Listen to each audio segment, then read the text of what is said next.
iniciando agora o áudio e vídeo de número 5 sobre regime de legalidade extraordinária e adentrando agora as reflexões sobre o estado de sítio. Então, o estado de sítio, ele deve ser decretado após o estado de defesa ou, em alguns casos, em caso de declaração de guerra, dependendo da situação. Então vejam só, quais são as condições para que o estado de sítio possa ser decretado dentro de uma situação tão extraordinária, não é? Primeiro, deve ser ouvido o Conselho da República e deve ser ouvido o Conselho de Defesa Nacional. Atenção agora, essas duas estruturas, Conselho da República e Conselho de Defesa Nacional, são disciplinados pelo artigo 89, 90 e 91 da Constituição da República. Dentro da organização do Estado, são órgãos auxiliares consultivos do presidente da República, o que significa dizer que o presidente da República não é obrigado a seguir a opinião deles. Senhores membros do Conselho da República, entendem que devo ou não devo decretar o estado de sítio? Entendemos que não. Entretanto, ele pode decretar, tá? Mesmo porque são órgãos, são estruturas consultivas. Do ponto de vista do Conselho da República, no artigo 89, quem é que compõe esse Conselho da República? O vice-presidente da República, o presidente da Câmara dos Deputados, o presidente do Senado Federal, os líderes da maioria e da minoria, tanto da Câmara dos Deputados quanto do Senado Federal, o ministro da Justiça e 6 cidadãos brasileiros natos, com mais de 35 anos de idade, sendo que 2 são nomeados pelo presidente da República, 2 eleitos pelo Senado e 2 eleitos pela Câmara dos Deputados, e cada um desses eleitos terá um mandato de 3 anos. Esse é o Conselho da República, né?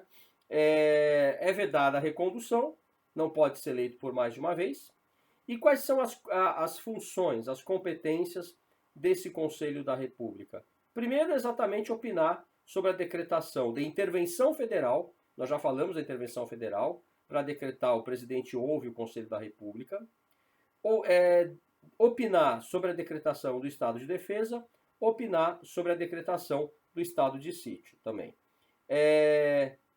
Opinar sobre todas as questões que são relacionadas e relevantes quanto às instituições democráticas. Sempre que houver alguma ameaça, alguma dúvida, o Conselho deverá ser ouvido pelo presidente da República, não é?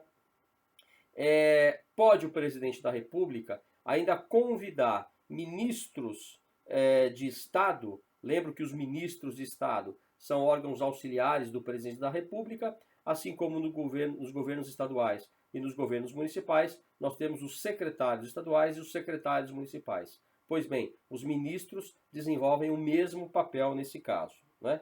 E aí, a lei específica deverá regular o funcionamento desse Conselho da República.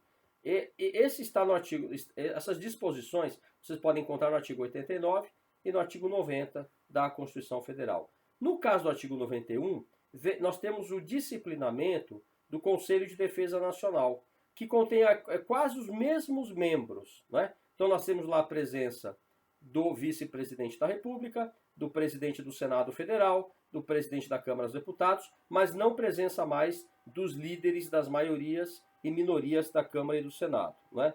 O ministro da Justiça passa a compor o Conselho de Defesa Nacional, o ministro do Planejamento, o ministro das Relações Exteriores, né? E também os comandantes da Marinha, do Exército e da Aeronáutica.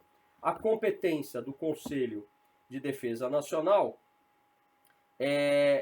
vocês encontram no parágrafo 1º do artigo 91, dentre as quais opinar sobre a decretação de declaração de guerra, celebração de paz, decretação do estado de defesa, decretação do estado de sítio, intervenção federal, propor critérios e condições de utilização de áreas indispensáveis à segurança do território nacional, áreas de fronteira, por exemplo, opinar sobre o efetivo uso dessas áreas, como elas devem ser usadas, já que são áreas de fronteiras, não é isso? Especialmente quando houver possibilidade e risco de exploração e preservação também dos recursos naturais pertencentes ao país, não é? Estudar, propor e acompanhar o desenvolvimento de iniciativas necessárias a garantir a independência nacional e a defesa do Estado democrático.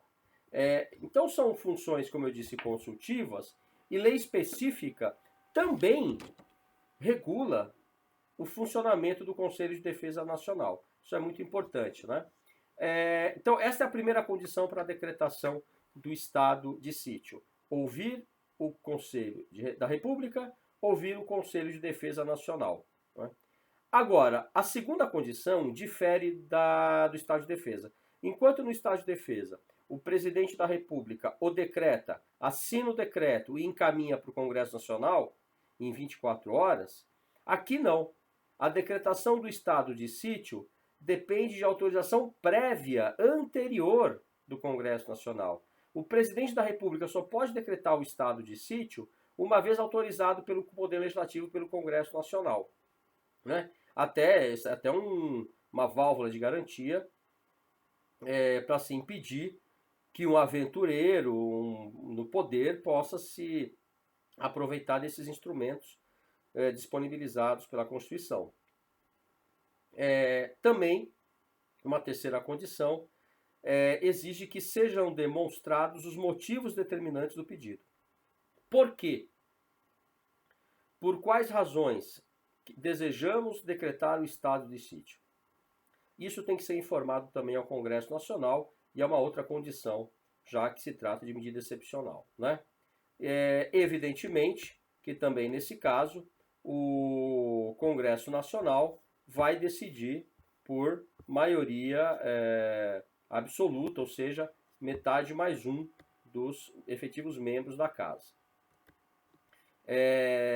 Então não esqueçam, né, de atentar para os artigos 89, 90 e 91 da Constituição Federal. Seguindo adiante, vamos iniciar pelo áudio número 6, em relação aos critérios e condições que poderão levar a União a usar também, a se valer do estado de sítio, não é? Em relação à questão de demarcação de terras indígenas, porque essa é uma decisão tomada pelo Supremo Tribunal Federal e que amplia um pouco, né, a nossa visão sobre a utilização desses instrumentos, ok? Então, voltamos em breve com o áudio e o vídeo de número 6. Obrigado.